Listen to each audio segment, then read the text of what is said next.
Olá! Bom, eu vou trazer a nossa discussão aqui, a nossa conversa, ao invés de falar em dor, em manejo de dor, eu vou falar em manejo de sofrimento. Eu sou psicóloga social, idealizadora do método restaurativo no Brasil há 13 anos e estudo medicina e mente e corpo em Harvard. Então, há bastante tempo já todo o meu discurso ele vem embasado nas teorias do Dr. Benson. Então, quando a gente fala assim em manejo de estresse, e não o estresse como uma doença, mas estresse como um estado, ou como uma desregulamentação fisiológica, a gente sempre vai pensar em dispositivos, em técnicas, em maneiras de nos trazer de volta a um equilíbrio. Partimos do princípio que existe um corpo biológico que precisa se reequilibrar constantemente, um corpo psíquico, uma psique, também uma parte em nós relacional, ou seja, como nós lidamos o tempo inteiro com os nossos relacionamentos, o meio social, né? E também a nossa questão, eu gosto de falar de alma. Não é assim que a ciência fala, mas eu não sou uma cientista, então eu falo que nós somos seres biopsicossociais e espirituais. Então, cada uma dessas partes em nós, num ser, cada uma dessas partes está sempre buscando por um equilíbrio, de forma inata. O nosso corpo, por exemplo, o nosso organismo, não corpo como se tivéssemos um corte aqui no pescoço, ele está o tempo inteiro buscando nos equilibrar. Ele tem dispositivos inatos que fazem com que estejam o tempo inteiro trabalhando para nos levar a um estado de equilíbrio. O mesmo acontece com a nossa mente. O tempo todo ela está procurando nos deixar mais calmos, mais pacíficos. O mesmo acontece com o nosso social, estamos sempre tentando encontrar maneiras de criar laços e que esses laços sejam fortes e nos beneficiem nessas trocas de afetos, né? Afetos de alegria, outros tipos de afetos que vão fazer com que a gente cresça, com que a gente aprenda. E de forma espiritual, então, é de forma inata que a gente sempre vai buscar ter amor na nossa vida. Ter relacionamentos, estarmos bem com nós mesmos, termos uma mente sadia ou criar dispositivos e ferramentas para sempre colocar na nossa rotina, fazendo com que a gente consiga viver em autoobservação o máximo de tempo possível, para que a gente não sofra, não haja e crie sofrimento na nossa vida e nem crie sofrimento para os outros à nossa volta. É a nossa alma, querida alma, está sempre buscando também por este bem-estar. A ciência chama de bem-estar, né? Esse sentimento de buscar amor, de estar feliz, de estar em contentamento. Bom, então dentro deste trabalho a gente vai falar em sofrimento, né? O que vai fazer com que eu consiga gerenciar sofrimentos ou não. Dentro da minha área, como psicóloga social, eu vou falar sobre sofrimentos, então, na questão de ambiente, né? Uma das questões que sempre tem nos grupos que eu trabalho, por exemplo, e que gera sofrimento neles, é a questão de pertencimento. Então, eu trabalho com usuários do CAPS, eu aplico neles protocolos de gerenciamento de estresse e aumento de resiliência da medicina mente e corpo, e o que eu tenho sempre de feedback deles é o quanto, e eu consigo ver qual é o ponto de dor neles, o quanto os dispositivos da psicologia cognitivo-comportamental, algumas práticas de yoga como Pavana Muktasana, meditação, eu trabalho muito com a meditação de atenção plena, eu trabalho muito com a meditação do Thich Nhat Hanh, da Ordem Intercer, trabalho com algumas meditações de yoga também, como essas práticas fazem com que eles se sintam pertencentes a esse espaço. São grupos, lembra? Então eles se sentem pertencentes, eles têm vontade de se expressar. Eu trabalho com eles há 3 anos e eu consigo ver claramente as pessoas que num determinado momento ficavam na porta olhando e que de repente já sentam mais pertinho, de repente conseguem expressar o que gostam, o que não gostam, o que naquele dia delas foi rotina, o que foi novidade, foi bacana, como elas se sentem fisicamente depois de uma prática, como elas se sentem mentalmente depois de uma prática, ou qual é a emoção que elas estão sentindo naquele momento. Isso, gente, isso não é fácil num grupo de vulnerabilidade, né?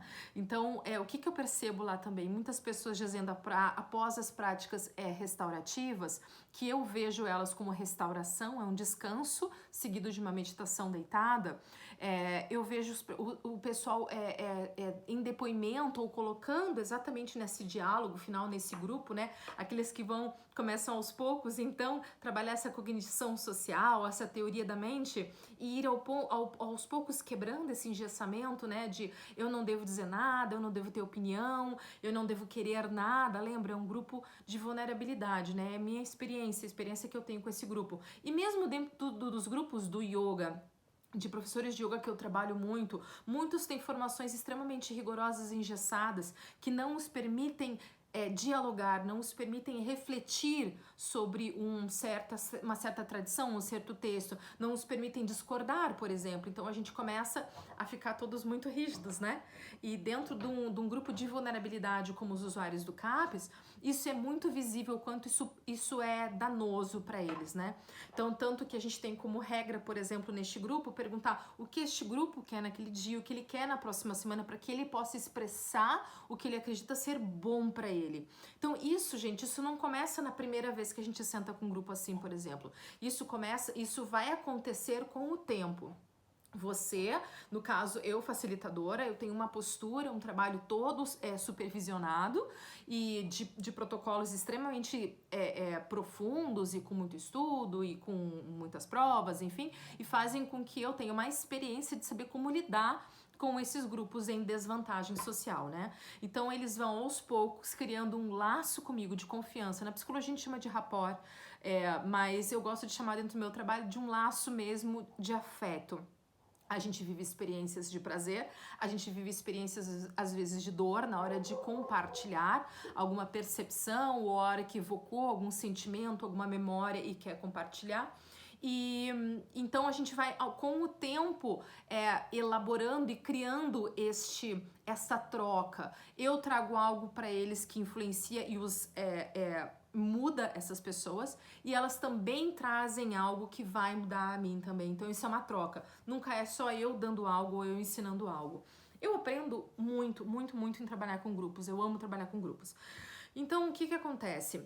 Dentro deste olhar, então, que a gente vai falar de cognição social e qualidade de vida, a gente pode falar também, eu fiz 3 estudos do método restaurativo e do protocolo SER, que conseguimos verificar em grupos de 25, 50, 150 pessoas o aumento de qualidade de vida. Isso quer dizer, a gente utilizou um instrumento chamado RUCOL, que ele é validado pela Organização Mundial da Saúde em mais de 46 países no mundo, e esse instrumento, ele é extremamente válido. Ele vai demonstrar se houve qualidade de vida em que áreas na tua vida, né? Se foi só numa área de comportamental, se foi numa área no ambiente, se foi nos seus estados psíquicos. Isso é muito interessante. Então, claro que quando eu consigo apontar que determinado dispositivo, ele aumenta a minha qualidade de vida, mesmo que, por exemplo, tem um estudo que mostra que nas brasileiras houve maior qualidade de vida na área psicológica, e foi menor este dado nas portuguesas, num dos meus estudos, por exemplo. Então, nesse estudo das portuguesas com as brasileiras, eu consegui verificar que as brasileiras, por exemplo, elas têm melhor qualidade de vida na parte psíquica em relação às portuguesas. Então, olha que interessante, nós não temos assim, eu me sinto bem-estar quando eu termino uma aula de yoga, por exemplo. Ok, se a gente vai realmente aplicar um instrumento naquela pessoa, naquele usuário, a gente vai conseguir verificar em que área que houve aumento de qualidade de vida. Ou de bem-estar, então, social. Então, tem muitas coisas dentro de qualidade de vida pra gente observar. Quando eu sinto um aumento de qualidade de vida na minha vida, no meu fim de semana, depois de um retiro, por exemplo, depois de ter aprendido X meditação, significa, claro, que eu deixei de se ter sofrimento nessa área também, entende? Então, e o sofrimento, como a gente lê aqui, dor. Então, é uma mesa que fala sobre dor, mas eu queria muito trazer para essa parte de um sofrimento psíquico, por exemplo. Então, meditação, o que cabe a mim falar. Então, nesses grupos, eu aplico vários dispositivos de meditação, mas o meu trabalho nunca foi da meditação clássica sentada. Eu ensino as pessoas a realmente corporificarem estados meditativos, corporificarem a atenção na realidade, que é o que o meu mestre Thich Nhat Hanh ensinou, e que você realmente, em todas as suas tarefas, na sua rotina, você está em atenção plena nas suas escolhas, naquilo que você come, em como você está pensando, até na dor que você está sentindo, você está atento àquilo. Então, sim, esses estados de maior atenção plena, eles tendem aumentar a nossa capacidade de memória, aumentar a nossa capacidade de aprendizado, aumentar a nossa cognição, a autorregular a nossa atenção, a nossa emoção também. Então, existem vários desdobramentos benéficos quando a minha vida passa a ser em meditação o tempo inteiro do que só terça e quinta, de 3 às 4 da tarde. Então, esse trabalho da medicina mente e corpo, como ele gosta de ser entregue aos praticantes, aos pacientes, é de maneira com que eu ensine ao outro a diferença de estar em desatenção ou em mindlessness o tempo inteiro e o que é estar em atenção o tempo inteiro, que é algo que pode se tornar normal a nossa vida, deveria ser normal. E aí, claro, ensino ou desensino eles essa loucura que a gente tem de querer fazer várias coisas ao mesmo tempo, multiatarefamento, que acaba roubando a nossa atenção e faz com que a gente realmente reaja muito rápido às situações e tome caminhos que vão nos trazer sofrimento ou levar sofrimento aos outros. Então, resumindo, eu vejo o outro como um ser biopsicossocial e espiritual. A minha área, ela traz muito mais expertise para mim falar da parte psíquica, claro. Então, a meditação, ela vai diminuir nossos estados de ansiedade, ela vai diminuir nossos estados de depressão. Eu acredito que existem determinados momentos em que a gente precisa de uma medicina alopática, mas a medicina mente e corpo, ela existe para que a gente consiga perceber os nossos pensamentos, perceber a nossa cognição e a gente consiga, através deste autoconhecimento, dessa autopercepção, gerenciar os nossos estados de estresse, ou melhor, procurar saber da onde vem esse estresse, ou melhor, procurar entender da onde que vem essa dor. Né? Então, uma dor psíquica que é um desajuste, é uma disfunção minha, em que eu posso me sentir, por exemplo, estar em estados de estresse tão profundos ou crônicos que eu acabo me sentindo agonia o tempo inteiro. Isso é extremamente ruim. Eu posso começar a ter insônia, e a insônia vai fazer com que outro dia eu tenha mudança de humor, vai fazer que outro dia, por exemplo, eu comece a não sentir fome ou comer demais, e daqui a pouco eu já vou entrar numa obesidade ou vou entrar numa depressão, porque eu não consigo gerenciar esse estado de estresse. Eu não consigo tempo e pausa para observar da onde que vem esse sintoma, e o sintoma acaba desencadeando em algumas patologias físicas e mentais. Então, a meditação sempre vai nos beneficiar de uma forma mais prática a questão da atenção, sim. Atenção e cognição, mas a atenção principalmente.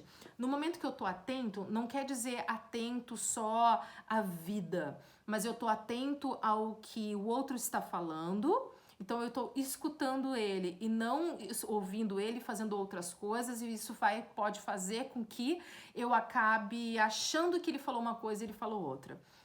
Vai fazer com que eu não me acidente no trânsito, com que eu dirija com mais atenção, com que eu dê mais amor e afeto para os meus filhos, vai fazer com que realmente compreenda algo que alguém está falando numa rede social, ou num WhatsApp, ou por uma mensagem, sem reagir e me magoar e criar um ruído.